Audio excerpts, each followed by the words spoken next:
सोनामता आदर्श विद्यालयाचे संस्थापक वेदमहर्षी वाजपेयी नानाश्री अत्रे यांच्या जयंती निमित्तानं विविध स्पर्धेचं पारितोषिक वितरण समारंभ सोनामताच्या प्रांगणात मोठ्या जल्लोषात पार पडला। प्रमुख पाहुणे म्हणून माजी शिक्षण उपसंचालक सुमन शिंदे तर कार्यक्रमाचे अध्यक्ष म्हणून कीर्ती लक्ष्मी अत्रे संस्था सचिवा व्यासपीठावर उपस्थित होते। पाहुण्यांच्या आणि संस्था सचिवांच्या हस्ते मुलांचं कौतुक करण्यात आलं आणि बक्षीस पात्र विद्यार्थ्यांना प्रमाणपत्र आणि शील्ड देऊन गौरवण्यात आलं। प्रमुख पाहुण्यांनी विद्यार्थ्यांना मार्गदर्शन केलं। मुलांनी शिक्षण कसं घ्यावं, समाजात कसं वागावं आणि शाळेत असतानाच विद्यार्थ्यांनी आपले भविष्यातील करिअर निवडून अभ्यास करण्यास सांगितलं। विविध गोष्टींच्या रूपात अभ्यास कसा करावा आणि जीवनामध्ये मोठं कसं व्हावं या संदर्भात विद्यार्थ्यांना मार्गदर्शन करण्यात आलं। प्रमुख पाहुण्यांनी प्रशालेचे मुख्याध्यापक जिलानी पटेल यांचं भरभरून कौतुक करून एकेकाळच्या आमच्या कॅम्प शाळेतील आदर्श विद्यार्थी सोनामताच्या आदर्श विद्यालयाचा मुख्याध्यापक म्हणून पाहताना आनंद झाल्याचं सांगण्यात आलं। प्रमुख पाहुण्यांनी स्वतःच्या हस्ते शाल आणि गुच्छ देऊन मुख्याध्यापक जिलानी पटेल यांचं कौतुक केलं। प्रशालेच्या वतीने पाहुण्यांचा सत्कार करण्यात आला। तसंच पर्यवेक्षक भीमराव माने, प्राथमिक विभागाच्या मुख्याध्यापिका राजश्री राजमाने, सर्व शिक्षक शिक्षिका शिक्षकेतर कर्मचारी तसंच सोनामता शाळेतील विद्यार्थी मोठ्या संख्येनं उपस्थित होते। तत्पूर्वी पाहुण्यांचं स्वागत बँडच्या पथकानं करण्यात आलं। पारितोषिक वितरणाचे परिश्रम मीरा सुतार, राजश्री विंचुरकर यांनी घेतले। बक्षीस पात्र विद्यार्थ्यांच्या नावाचं वाचन राजश्री विंचुरकर यांनी केलं। सूत्रसंचालन सुरेखा लादे यांनी केलं। परिचय मोहन कांबळे यांनी करून दिला। संस्था अध्यक्ष अभिजित अत्रे यांनी सर्व बक्षीस पात्र विद्यार्थ्यांचं अभिनंदन केलं। विकास जो घरापर्यंत पोहोचतो, अनुसूचित जाती व नवबौद्ध घटकांच्या वस्त्यांसाठी सामाजिक न्याय व विशेष सहाय्य विभागाची वस्ती विकास योजना, रस्ते, पाणी, वीज, मलनिस्सारण, समाज मंदिर, संविधान सभागृह, संपूर्ण पायाभूत सुविधा एका योजनेत। वस्तीच्या लोकसंख्येनुसार 2 लाखांपासून 20 लाख रुपयांपर्यंत अनुदानाची तरतूद। राहणीमान सुसह्य व्हावे आणि जीवनमान उंचावावे हाच या योजनेचा उद्देश। अनुसूचित जाती व नवबौद्ध घटकांच्या वस्त्यांमधील नागरिकांनी लाभ घ्या। अर्जासाठी संपर्क करा। संबंधित जिल्ह्याचे समाज कल्याण अधिकारी, जिल्हा परिषद। अनुसूचित जाती व नवबौद्ध घटकांच्या वस्तीचा विकास योजना, सामाजिक न्याय व विशेष सहाय्य विभाग, महाराष्ट्र शासन। सोलापूर शहर जिल्हा काँग्रेस कमिटीचे अध्यक्ष चेतन नरोटे हे पालिका निवडणुकीत शहरातील काँग्रेस पक्षाच्या उमेदवारांच्या पराभवास कारणीभूत आहेत असा आरोप माजी आमदार विश्वनाथ चाकोते तसंच माजी महापौर आरिफ शेख यांनी घेतलेल्या पत्रकार परिषदेत करण्यात आला। पालिका निवडणुकीत काँग्रेस पक्षाच्या अधिकृत उमेदवारांच्या पराभवास चेतन नरोटे हेच कारणीभूत आहेत।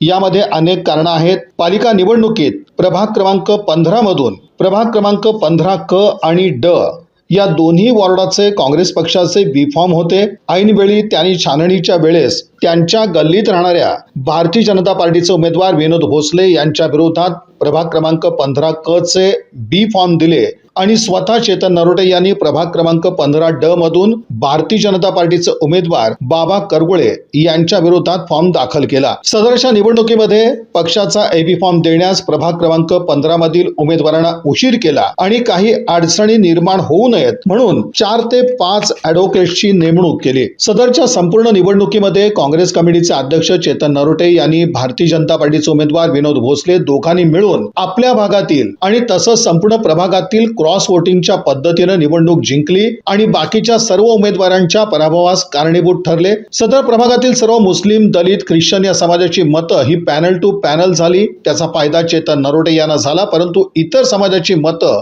ही क्रॉस झाली असल्यानं चेतन नरोटे निवडून आले आणि प्रभाग क्रमांक 15 मधील इतर तिन्ही उमेदवारांचा पराभव झाला अशा पद्धतीचा आरोप करण्यात आला। त्यांचं म्हणणं होतं की मी मॅनेज झालो नाही किंवा मी कुणाशी हातमिळवणी केलेली नाही। तर माझा असा आरोप आहे, जेव्हा सार्वत्रिक निवडणुकीमध्ये आम्ही फॉर्म भरला होता त्यावेळेस छाननीच्या वेळेस मला जी शंका आली होती ती पुढं खरी ठरली।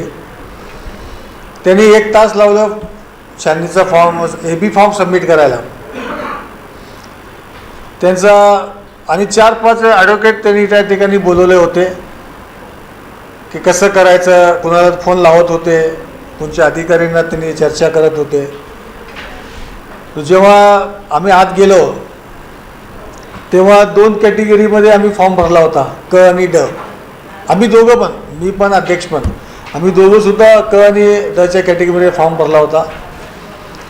जेव्हा विनोद भोसले जेव्हा फॉर्म सबमिट केला, कारण त्यांचा वेळ आमच्या अगोदर होता म्हणून वेळेच्या अभावी त्यांनी त्या ठिकाणी विनोद भोसलेचा फॉर्म त्यामधून ते विनोद भोसले AB फॉर्म सबमिट केला भाजपचा. तेव्हा अध्यक्ष उठून त्यांनी काय केलं, AB फॉर्म त्यांचा क मधला काढून ड मध्ये भरले. तर मी अध्यक्षला बोललो, आमदार साहेब मी बोललो त्यांना, अध्यक्ष ते दोघं तुम्ही एका ठिकाणचे, मी आणि बाबा एका एक ठिकाणचे, वोटिंग क्रॉस होतील. नाही माझ्याकडे विश्वास ठेवा, क्रॉस होणार नाही. तर त्यावेळेस मला थोडी शंका आली की त्यांनी म्हणजे कसं होतं बघा, त्यांनी काय म्हणले, मी लढवावं आहे, मी लढणार आहे, मी 5 वेळा 6 वेळा लढलो. मग याच्या विनोद असू दे किंवा बाबा करगुडे असू दे, कोण जरी आलं तरी घाबरायचं कशाला. जसं मी म्हणलो, असू दे विनोद असू दे किंवा बाबा असू दे, मी लढायला तयार आहे, आपण मैदानात उतरलो म्हणजे लढायलाच पाहिजे. पण त्यांनी म्हणलं की जेव्हा त्यांनी का असं केलं, माझं मत असं आहे की त्यांनी म्हणतात की मी क्रॉस नाही केला. मग त्यावेळी तुम्ही सांगा याच्यामध्ये शंका येते का नाही. जेव्हा मी त्यांना म्हणलो की तुम्ही एका ठिकाणीचे आहे, तुम्ही ज्या काय म्हणतात त्याला विनोदच्या अगेन्स्ट भरा, तुम्ही एका ठिकाणचे म्हणजे क्रॉसिंग होत नाही. नाही होणार नाही, तुम्ही भरा, मी बाबाच्या अगेन्स्ट भरतो. त्यामुळं माझ्या तेव्हापासून माझ्या थोडं मनात शंका आली की काय तर आहे. कारण याचा अनुभव तुम्हाला माहीत आहे, धर्मा भोसले अध्यक्ष जेव्हा होते त्यांच्यावेळेस सुद्धा अशीच घटना घडली. म्हणजे अध्यक्षांनी चेतन नरोटेने हीच गेम केली होती आणि हेमाताई चिंचोळकर ते पण माजी अध्यक्ष होते आमच्या महिलांचे, त्यांच्यावेळेस सुद्धा अशीच त्यांनी केलेली. तर त्यामुळं मला शंका आहे आणि खात्री आहे की क्रॉस वोटिंग झालेलं आहे. तुम्ही बघा ना, तिने आमच्याकडून एकतर ना मी निवडणुकीला तयार नव्हतो. नाही तुम्ही थांबा. त्यावेळेस मी तयार झालो, इलेक्शन लढलो, साहेब बोलले, ताई बोलले म्हणून मी बोललो ठीक आहे. तिने फक्त माझा उपयोग करून घेतला अध्यक्षांनी, कारण त्यांना असं वाटलं की मुस्लिम समाजचं एक गट्टा मतदान या ठिकाणी MIM पण नाही आहे, एक गट्टा मतदान मिळतं म्हणून त्यांनी मला घेऊन आणि त्यांची गेम सक्सेस झाली. दलित मुस्लिम ख्रिश्चन समाजचे एक गट्टा परवा पॅनल टू पॅनल मतदान झालं, पण त्यांच्या समाजाने त्यांच्या एरियातले मतं आम्हाला मिळालेले नाही. विशेष करून त्यांच्या पण वार्डात ज्या ठिकाणी मुस्लिमचं बूथ आहे त्या ठिकाणी मला मतं आहे, पण दुसऱ्या बूथवर मला मतच नाही. पण ज्या ठिकाणी मुस्लिम बहुसंख्य एरिया, मुस्लिमचं मतदान ज्या एरियामध्ये आहे त्या ठिकाणी आम्हाला मतं बरोबर आहे, समान आहे. आणि ज्या ठिकाणी मुस्लिम नाही त्या ठिकाणी मला मतच नाही. 25, 50, 60 असे मत आहे. त्यांच्या भागामध्ये त्यांना 250-300, मला 40-50. हा विनोद भोसलेच्या अगेन्स्टमध्ये ते फिक्सिंग झालं ना, तेच म्हणतो ना मी. आरोप कशासाठी करतो मी, जेव्हापासून म्हणजे आमचा पराभव झाला, काउंटिंग झाली, त्यावेळेस मी बघितलं की हे जे जी शंका होती ते शेवट कॉमेंटला त्यांनी ते जागा बदलली एकदम ह्याच्या छाननीच्या वेळेस साहेब हुंडेगिरी प्लॅटमधला 1-2 मिनिट. हुंडेगिरी प्लॅटमधला माझा ते बालेकिल्ला आहे, माझा त्या ठिकाणी आमचे नातेवाईक आहे आणि मुस्लिमची संख्या जास्त आहे. त्या ठिकाणी त्यांना म्हणतात की त्यांना एकटे बोलवले, असं होऊच शकत नाही. उगाच कायचं बोलत म्हणून त्यांनी बोललेलं आहे. ते नाराज आहे, त्याने माझ्याशी म्हणजे धोका केला, ते चिटिंग केले, एवढंच बोललो. मग त्यांनी बोलले नाही त्यांनी असं केले तसं केलं. काय केलं मी? अरे तुम्ही आमच्या मुस्लिम दलित ख्रिश्चनच्या वोटावर 1 साईड वोट पडल्यामुळे तुम्ही निवडून आलो. साहेब दुसऱ्या दिवशी ताईंना साहेबांना मी स्वतः फोन लावलो, बोललं ताई अध्यक्षने धोका दिला, तुम्ही विचारू शकता दोघा. सेकंड डे साहेब म्हणलं साहेब ताईला पण बोललो, अविनाश तुम्हाला पण मी बोललो ही गोष्ट. ते बोललं की साहेब हे चुकीचं झालं, त्यांनी अध्यक्ष लय खतरनाक धोका दिला, ते एकटा निवडून येते आणि तिन्ही कॅन्डिडेट निवडून येत नाही. आम्ही होम टून प्रचार कंटिन्यू केला. आम्ही 4ही कॅन्डिडेट आम्ही प्रभागामध्ये होम टून आम्ही प्रचार केला. जेव्हा होम टून प्रचाराला जात असताना ना त्यांच्याकडे 2 लेडीज होत्या, ते नावं लिहून घेत होते. तेव्हा पण मला शंका आली, मी त्यामध्ये लिहिलेलं आहे. ते 2 लेडीज आहे ना फक्त दलित मुस्लिम ख्रिश्चन सोडून बाकी सर्वांचे मोबाईल नंबर नोट करत होते. एक प्रचाराचा भाग असू शकतो ना, त्यात असं कुठं सांगितलं की तुम्हाला मतदान नाही साहेब, ह्यांना माहित आहे की हे जे मतात जे नावं लिहून घ्यायला लागले त्यांना नंतर फोन करून काय तर सांगायचं आहे. आणि हे मुस्लिम दलित तर काँग्रेसशिवाय काय जातच नाही, त्यांना गॅरंटी होती. म्हणून त्यांनी ते नंबरच घेतले नाही. वास्तविक पाहता आपले सर्व सहकारी पडलेले आहेत निवडणुकीमध्ये. आपण अध्यक्ष आहोत. गटनेता झाला म्हणून त्या काँग्रेस कमिटीमध्ये फटाकडे उडवायचे, हारं घालून घ्यायचे आणि आम्ही हार घेऊन यावं ही अपेक्षा तर करणं चेतन भाऊना मला वाटते की ती अशी अपेक्षा आमच्याकडनं करू नये. आणि काँग्रेसची परंपरा आहे की बाबा जेव्हा आपल्यातून काहीतरी चुकल्यासारखं वाटतंय तर ताबडतोब आपण राजीनामा दिला पाहिजे. श्रेष्ठीने सांगितलं पाहिजे, नाही चेतन भाऊ तुम्ही योग्य आहात, तुम्हीच राहा तिथं, दुसरं कोण राहू नये. तुम्ही बरोबर आहे, तुम्ही प्रयत्न केला असाल पण अडचण झाल्यामुळं राहील असेल, काहीतरी अडचणी आल्या असतील त्याची मीमांसा करू आम्ही असं सांगून ते श्रेष्ठी थांबवली असते त्यांना.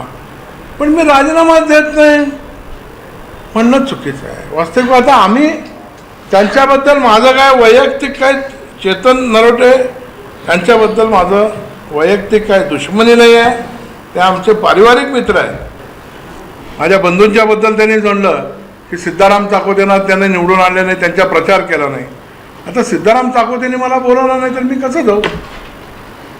असा एक वारीवारी प्रयत्न असताना तिथं अजून काहीतरी सांगून भावाभावामध्ये वितुष्टपणा आणायचा प्रयत्न त्यांनी करू नये.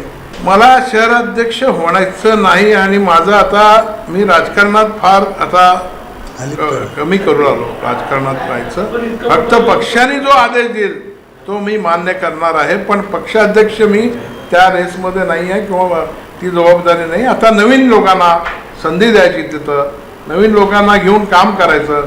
कारण पक्षाला उभारी देण्यासाठी एक नवचैतन्य निर्माण करणारा असा नेता पक्षामध्ये आहे. त्यांना शिंदेसाहेबां आणि प्रणितीताईंकडं असे चेहरे आहेत, ते निश्चितपणे नवीन चेहरे देतील असं मला खात्री आहे. मुस्तीचा शेवटचा प्रचार होता जिल्ह्याचा, त्यामध्ये आम्ही तिथं होतो मुस्तीमध्ये. तर तिथले संजय राठोड म्हणून कॅन्डिडेट होते काँग्रेसचे. त्यांनी आणि मक्कू जमादार यांनी अध्यक्षांना तक्रार केली.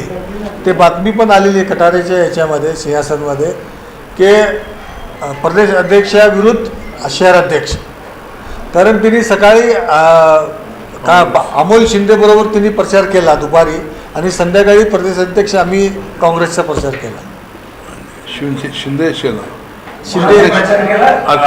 शिंदे सेनाचा प्रचार काँग्रेसच्या विरोधात चेतन नरोटे आणि अमोल शिंदे. कुणाचा केला त्यांनी? शिंदे सेनाचं काय नाव? अचलारे. अचलारे का अचलारे कोणतं आहे? हां सर न्यूज आहे, तुम्हाला न्यूज पाठवतो की हां.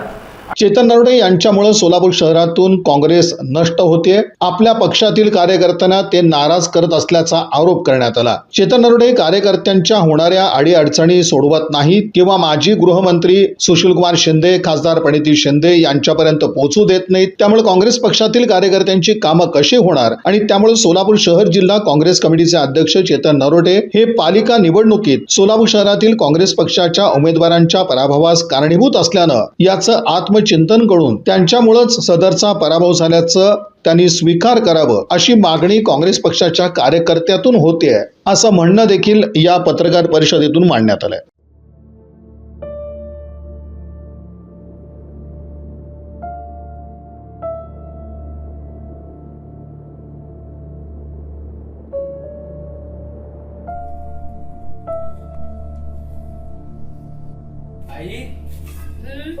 आई, काय रे? उद्यापासून ही जास्तीची कामं सोडून दे. का रे? काय झालं? माझं शिक्षण आता थांबणार नाहीये, कारण माझ्यासोबत महाराष्ट्र शासन आहे. म्हणजे भारतरत्न डॉक्टर बाबासाहेब आंबेडकर स्वाधार योजना, अनुसूचित जाती व नवबौद्ध विद्यार्थ्यांच्या उच्च शिक्षणासाठी थेट आर्थिक सहाय्य. आता मला राहायला, खायला आणि शिकायला दरवर्षी आर्थिक मदत मिळेल. आता माझं शिक्षण ओझं नाही, ती मला एक मिळालेली नवी संधी आहे. बाबासाहेबांनी दाखवलेला रस्ता आता माझ्या घरापर्यंत पोहोचला.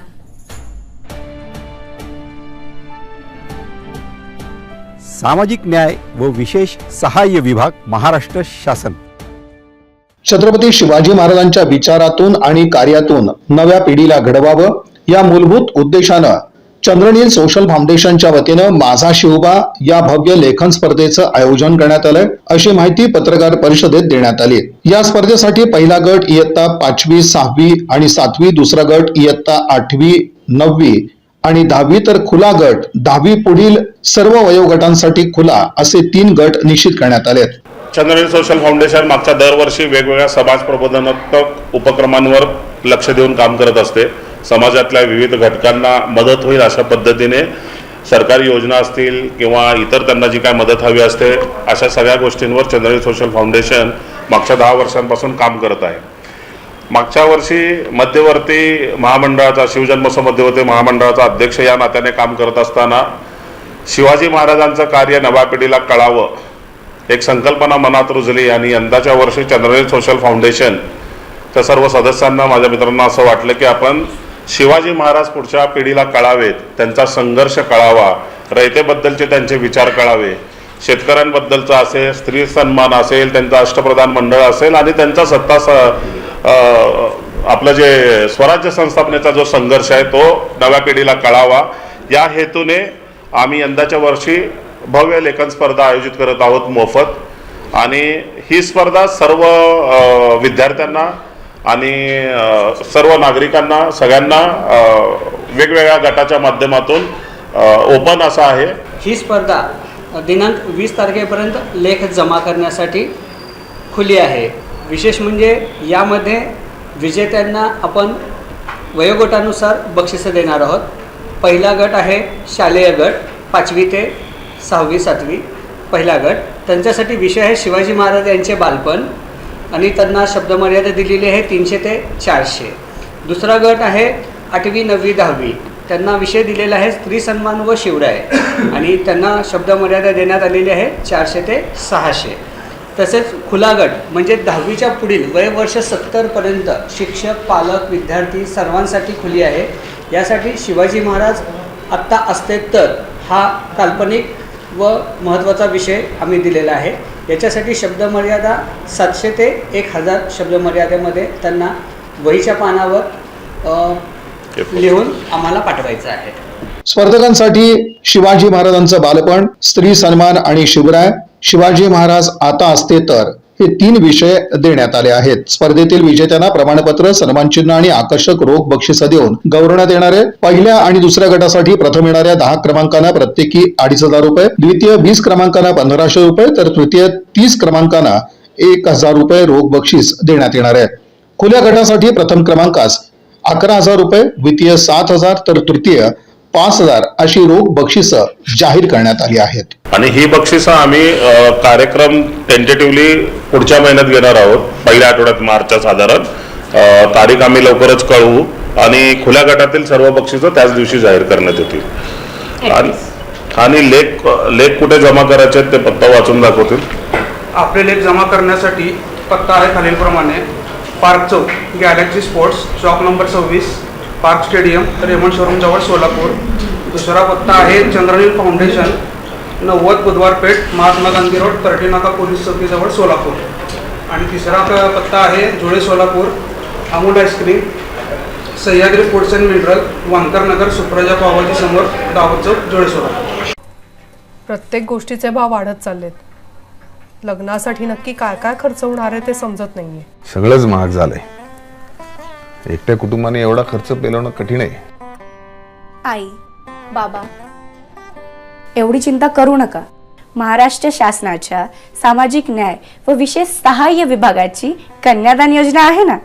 सामूहिक विवाह सोहळ्यात विवाह केल्यास महाराष्ट्र शासनाकडून आर्थिक मदत पुरवली जाते. ती कशी? अनुसूचित जाती, नवबौद्ध, विमुक्त जाती, भटक्या जमाती आणि विशेष मागास प्रवर्गातील कुटुंबांना लग्नाच्या दिवशी जोडप्याच्या नावाने 20,000 रुपये आर्थिक मदत पुरवली जाते. सामूहिक सोहळा आयोजित करणाऱ्या संस्थांना प्रति जोडपे 4,000 रुपये प्रोत्साहन अनुदान दिले जाते. यामुळे अनावश्यक खर्च टळतो आणि कुटुंबावरचा आर्थिक ताणही कमी होतो. आज खरंच मोठा दिलासा मिळालाय बघ. सामाजिक न्याय व विशेष सहाय्य विभाग, महाराष्ट्र शासन.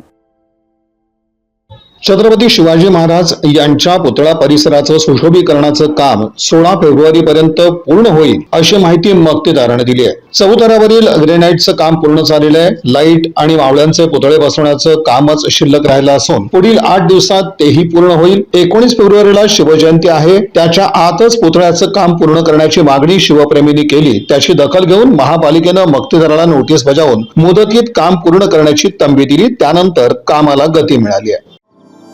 नाती, जात, पंथ किंवा ओळख पाहून जुळत नाहीत, कारण प्रेमाची खरी ओळख असते माणुसकी. आंतरजातीय विवाह म्हणजे केवळ 2 व्यक्तींचं नातं नाही, तो आहे समाजाला जोडणारा सेतू.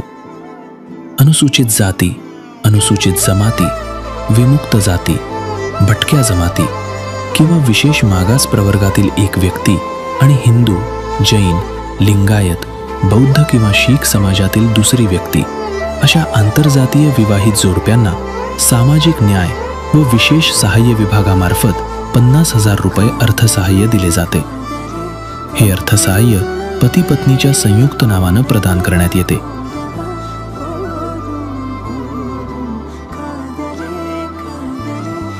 सामाजिक न्याय व विशेष सहाय्य विभाग, महाराष्ट्र शासन.